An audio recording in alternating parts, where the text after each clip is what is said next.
பெரிய பாவம் என்னவென்று தெரியுமா?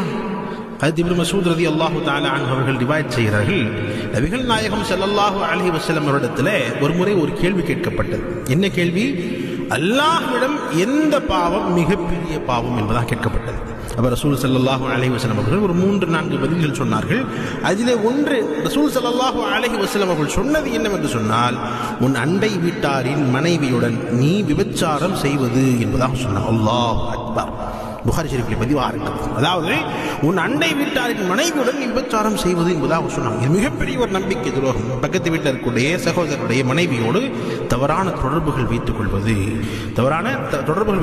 விபச்சாரம் செய்வது, தவறான எண்ணத்தில் பார்ப்பது, இது மிகப்பெரிய பாவம் அல்லாஹ்விடத்தில் என்பதாக சொன்னார். எனவே சின்ன பாவம் பெரிய பாவத்துக்கு என்ன வித்தியாசம் என்பதாக சொன்னால், சின்ன பாவத்தை அல்லாஹ் நன்மையை கொண்டு அல்லாஹ் மன்னித்து விடலாம். ஆனால் பெரிய பாவம் இஸ்திக்பார் செய்யாமல், பாவமன்னிப்பு தேடாமல் மன்னிக்கப்படாது என்பதாக ரசூல் ஸல்லல்லாஹு அலைஹி வஸல்லம்